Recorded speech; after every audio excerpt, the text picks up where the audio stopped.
Alors pour débuter cette troisième partie, nous allons parler de la demeure de Beorn et celle de l'Istar Radagast, qui se nomme Rosgobel. Alors en effet, on a pu apercevoir sur plusieurs sites dédiés à Bibelobit des photos volées. Alors des photos volées d'un individu qui s'est faufilé sur le tournage et qui a réussi à filmer alors deux maisons. Alors la maison de Beorn, nous allons débattre dessus. Maison de Beorn en bois, composée de plusieurs bâtiments, tout comme dans la description de Tolkien. Ça reste des hypothèses, hein. Pour l'instant, on ne sait pas si c'est déjà vraiment les maisons de Radagast ou de Beorn, et éventuellement qui est qui. Donc on va peut-être un peu argumenter pour vous dire voilà, nos hypothèses et pourquoi on pense ça. Voilà. Alors on peut voir que sur la maison, pour la possible maison de Beorn, on peut voir qu'elle est composée de plusieurs bâtiments. Alors tout comme dans le livre de Tolkien, composé de plusieurs bâtiments, donc si vous voulez rajouter un truc. Bah, en fait déjà la forêt, les baraquements se trouvent à l'orée de la forêt, une forêt, donc ça pourrait être possiblement la forêt de Mirkwood, parce que c'est décrit comme ça dans le roman. On peut observer des grands pâturages autour de ces baraquements, donc ça correspond toujours à la description de Tolkien. Au loin, sur un cliché, on peut apercevoir une montagne. En fait, si vous voulez, le Carrock, etc., se trouve entre les monts Brumeux et la forêt de Mirkwood. Ça correspond bien. Alors, le Carrock qui est entre guillemets une grosse tour de pierre. C'est un grand rocher en fait. Oui, c'est un rocher qui a été sculpté d'ailleurs par Beorn, et c'est là que, en tant qu'ours, il fait des réunions avec d'autres ours. Voilà. Petite chose, on voit des genres de niches pour les oiseaux. On sait que Beorn a été ami avec tout ce qui est bête, donc oiseaux, loups, d'autres ours, des chèvres, etc. C'est un genre fermier en fait. En parlant d'animaux, je vais pas spoiler, mais lors de la scène, il y a des animaux qui marchent, qui parlent et qui dressent les couverts, qui mettent la table, quoi, et qui apportent la nourriture à l'expédition des C'est même plus ridicule que ça, parce que il y a des chiens, je crois, ou des chèvres qui se tiennent sur leurs pattes arrière. Donc je me demande bien comment ils vont faire ça. Bon, bien sûr, ce sera pas informatique. J'attends cette scène. Moi, je pense qu'ils vont traiter ça plus sérieusement, quoi, en faisant des vrais animaux, quoi. Peut-être impressionnant. Ce sera plus un bestiaire fantastique. Alors, mais vraiment réaliste, pas comme dans Narnia. Raphaël, toi, peut-être, t'as une idée? La difficulté vient du fait que les deux protagonistes, Radagast et Beorn, sont proches de la nature, puisque Radagast est quand même le mage brun, donc celui qui se concentre vers la nature, et à tel point que Tolkien dit qu'il va rater sa tâche vis-à-vis des Valar, puisqu'il va complètement s'enfermer se couper de sa mission et être complètement tourné. C'est un mauvais élève en fait. Voilà. Ouais, vers les oiseaux. Donc les deux sont proches de la nature, donc les maisons elles sont quand même assez difficiles à différencier comme ça, quoi. Pour en revenir aux animaux qui se tiennent sur leurs pattes arrière, etc., moi je pense, en fait, ils vont nous faire ce qu'on peut faire avec des animaux aujourd'hui, c'est-à-dire qu'il y a des animaux qui font des numéros de cirque, qui arrivent à peut-être porter un plateau sur leur dos, des choses comme ça, mais on va pas avoir un truc vraiment ridicule avec des animaux qui se comportent comme des êtres humains, quoi. Ça serait vraiment un peu trop narniesque, justement. Voilà. Alors vous pouvez apercevoir maintenant sur la vidéo la possible demeure de l'Istar Radagast avec une grande cheminée en pierre. Oui, parce que déjà on peut apercevoir entre la différence, c'est que Beorn, quand on voit la demeure de Beorn, on voit des bâtisses à côté. Ça doit être sûrement les granges où il met ses chevaux et tout ce qui s'ensuit, quoi. Alors que Radagast, c'est vraiment une maison isolée. Voilà, il n'y a pas de bâtisse à côté, il n'y a rien, quoi. Il y a un autre truc, c'est que sur certaines photos, en fait, on peut apercevoir des genres de ruches dans les prairies environnant les baraquements. Et il faut savoir que Beorn élève des abeilles. Entre le fait qu'il y ait plusieurs bâtiments, la situation géographique de ces baraquements, le fait qu'il y ait beaucoup d'aménagements pour les animaux, les ruches et tout ça, donc le premier lot de photos, ça serait vraiment... Il y a une grosse probabilité que ce soit la demeure de Beorn plutôt que celle de Radagast. Voilà, tout à fait. Et petite précision peut-être sur la demeure, donc Rosgobel, la demeure de Radagast, c'est que pareil, en fait, elle est aussi aux alentours de Mirkwood. Et pareil, encore une fois, on voit que la maison de Radagast, elle est carrément intégrée dans les arbres. On a l'impression qu'en fait, si vous voulez, les montants de certains pans de murs sont composés de gros troncs d'arbres, en fait.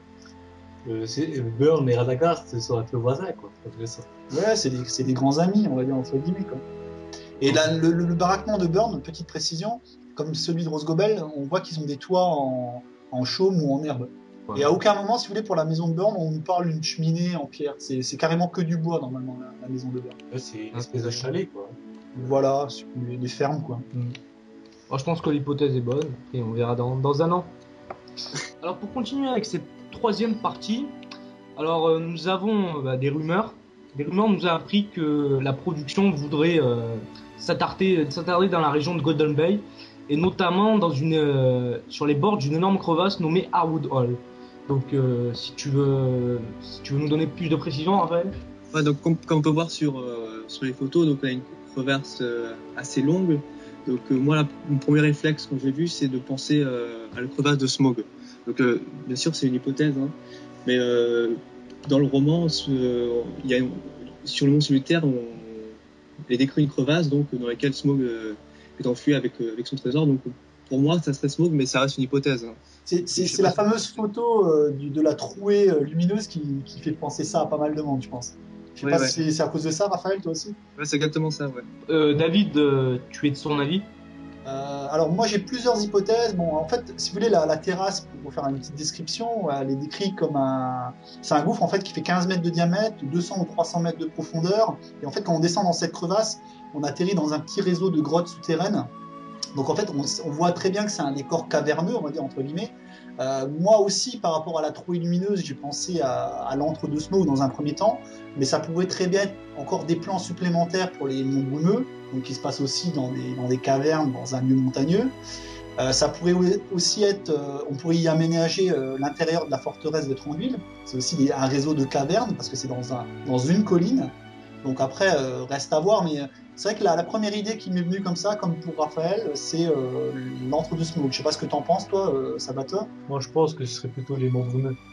Et ils vont faire ça en plusieurs plans, quoi. Et je pense que au niveau de l'intérieur, ils vont faire ça sûrement en studio. Et d'autres plans, peut-être qu'ils vont prendre des décors naturels, quoi. Et c'est quoi qui te fait penser à ça? C'est tous ces cavernes, Tous ces réseaux. voilà, tous ces réseaux, quoi. Voilà. Alors moi je pense pas qu'ils vont rentrer dedans. Je pense qu'ils vont tourner autour de la crevasse, mais descendre 200 mètres avec tout le matériel, des caméras qui pèsent 3 tonnes et des décors, des costumes, des maquillages. On est quand même sur un film qui coûte 500 millions de dollars. Je pense qu'ils ont les moyens techniques de descendre des caméras dans le fond d'une crevasse, quoi. Même à la rigueur, une personne en rappel avec une caméra pour faire un plan. Parce que franchement, le plan là, où on voit la trouée de lumière qui est vue de dessous avec le spéléologue qui descend en rappel, c'est tellement beau visuellement, comme on a dit, ils pouvaient pas. Si c'est vraiment l'antre de Smaug, ils peuvent pas rater un plan comme ça. Hein. Attends, mais ça fait quand même 200 mètres de profondeur.